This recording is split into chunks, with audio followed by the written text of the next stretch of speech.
Stop. Put down what you're doing right now. I need you to receive what I'm about to say with your full attention, because this message was not delivered to you by chance. This moment, right now, in this exact place where you find yourself, was prepared. Someone carried this to you, and if you're still here, still breathing, still pressing forward, despite everything that was said about you, everything that was assumed about you, everything that was concluded about you while you kept your mouth shut and kept building, then what I'm about to tell you belongs to you. You passed the test, chosen one. They saw you on your knees, and they made up their minds. They looked at the season you were in, and they drew their conclusions. They watched you in silence. They watched the resources dwindle. They watched the doors close one after another, and they told themselves a story. The story they told themselves was that you had given up, that you were begging, that whatever you once were, you weren't that anymore. They saw your posture and mistook it for surrender. What they didn't see, what they could not see, because it was never meant for their eyes, was the foundation being laid in the dark, the weight-bearing walls going up in silence, the architecture of an empire being assembled underneath the very ground they were standing on, mocking. They thought you were begging. You were already building the empire that replaces them. And today, listen carefully, something shifted. Something moved in the courts above what you can see. The decree was sealed. What was constructed in hiddenness is approaching the moment of its public unveiling. I know that sounds like language you've heard before. I know your skepticism has earned its edges. But hear me when I tell you. You did not arrive at this video through an algorithm. You were marked. The work you did when no one was watching was witnessed. The sentence that was spoken over you in seasons of accusation is being reversed. And the reversal has already been initiated in the realm where verdicts originate.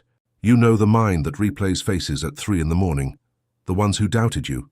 The ones who wrote you off. The ones who smiled when your plans seemed to stall. You know the body that learned to hold things carefully, that learned not to announce what was being constructed, because the last time you did, the announcement became ammunition. You know the loneliness of carrying an entire vision while the people closest to you behaved as though you had quietly surrendered. You know what it costs to smile at a table where the conversation is moving on without you, where nobody is asking about what you're building, because in their minds there is nothing left to build. You know the season when the money seemed thinnest at the exact moment the foundation demanded the most from you. And underneath all of it, underneath the exhaustion, underneath the silence, underneath the discipline of not explaining yourself, there was one quiet question you kept returning to. Will they see? Chosen one, before we go any further, if what I'm describing is your life, I want you to do one thing. Reach over and press the like button right now. Not as a gesture toward this channel, but as a declaration, an agreement between you and what is true about you, a prophetic act that says, I know what I built. I recognize myself in this word, and I am activating clarity. I am asking for clarity about the next step of what I have been building in silence. Let that agreement go up. Let it be registered. Now let's keep going. Your exhaustion has a name, and it has a path forward. You are standing at a threshold, the threshold between building in hiddenness and governing in the open, and what you need right now is not more effort. What you need is a protocol for the transition. That is exactly what the Solomon Code was designed to be, a guide for the one who is crossing from the wilderness of construction into the landscape of governance. Everything you need to take the next step is waiting for you in the pinned comment. Go there after this. But right now, stay with me. Think about Joseph. Not the version that gets summarized in 3 sentences. The real one. The one who sat in the pit while the sound of his brother's celebration drifted down from above. They ate bread, the scripture tells us. They sat and ate bread after throwing him in. And Joseph, young, gifted, carrying a dream he had done nothing wrong to receive, sat in the dark and listened to the party. That was not the end of his story. That was the transportation. The pit was not punishment, it was placement. The betrayal was not an interruption to God's plan, it was the first leg of the journey. What Joseph built first was not a system or a strategy. What Joseph built first was silence. He built the capacity to hold something true about himself in an environment entirely committed to telling him he was nothing. That capacity the ability to keep building when everything external is saying you have already lost, that is the foundation on which empires are constructed. The silence you have been keeping is not weakness, it is strategic armor. They wanted a reaction. They wanted the explanation, the defense, the emotional display that would give them permission to dismiss you entirely. You refused to give it to them, and that refusal, that disciplined, costly refusal, was not just dignity. It was training. Every time Potiphar's house tested Joseph's character, it was calibrating him for a room he hadn't entered yet.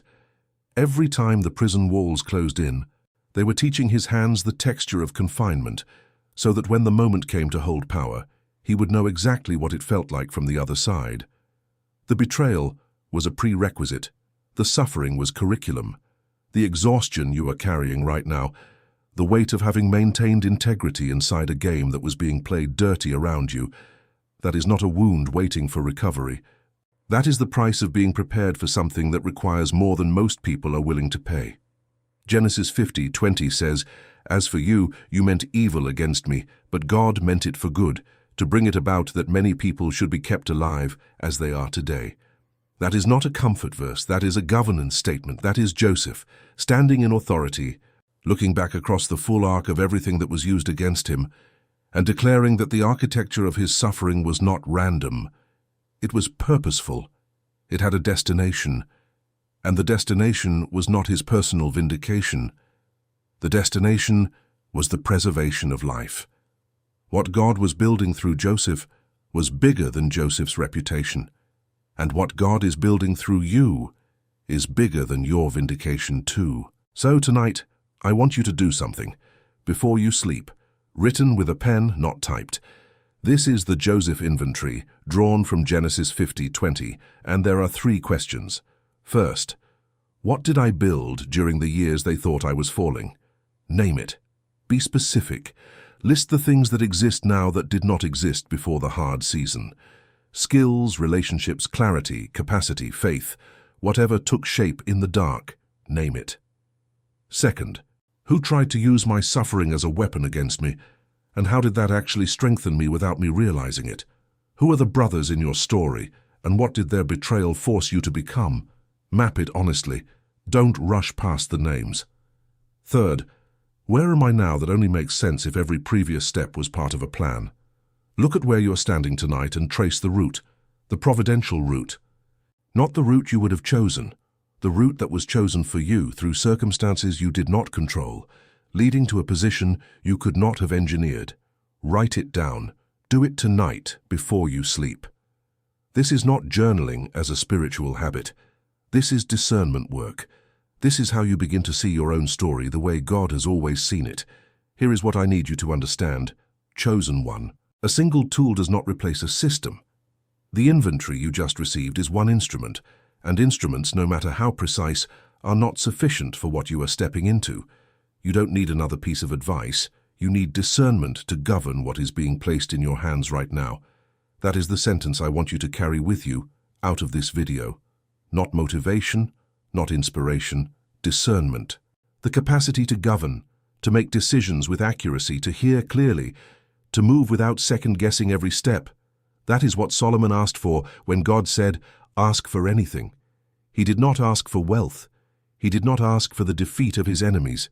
He asked for a hearing heart, a heart that could distinguish, and God called that request good, because here is what is happening. God has taken over the battle. The season of building in the dark is coming to an end. The season of governing in the light is beginning. And to govern well, you need what Solomon asked for, discernment. Not a method, not a formula. A living, calibrated capacity to know what you are holding, what it requires, and how to steward it without losing it. The Solomon Code was built for this exact transition. It moves in 3 directions.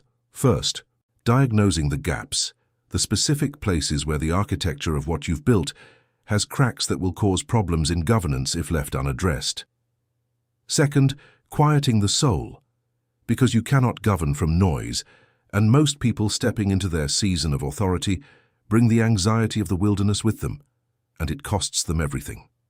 Third, a daily decision protocol, a way of moving through each day that keeps discernment operational, that keeps the signal clear even when the environment is loud. This is not theoretical. It is a practice, and it is waiting for you in the pinned comment right now. Before we close, I want to know where you are.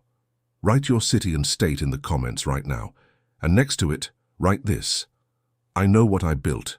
That's your decree. That's your declaration. You are not writing for the algorithm. You are placing a marker. You are saying, I was here, I was present, I received this word, and I receive its promise over my life.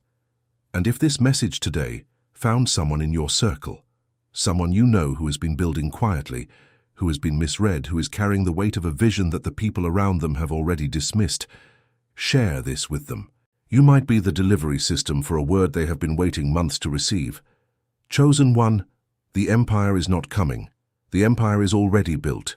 You have been laying the foundation in the dark for longer than most people have the endurance to sustain, and the patience of that labor is about to be rewarded in a way that will make the silence worth it. The Solomon Code is there when you're ready. Take your next step. You know where to find it, and if today is not the day, that is all right. I will be here. This material will be here. When the time comes and you feel the signal, come back. May the wisdom from above be your foundation today. May your soul find rest. Until we meet again.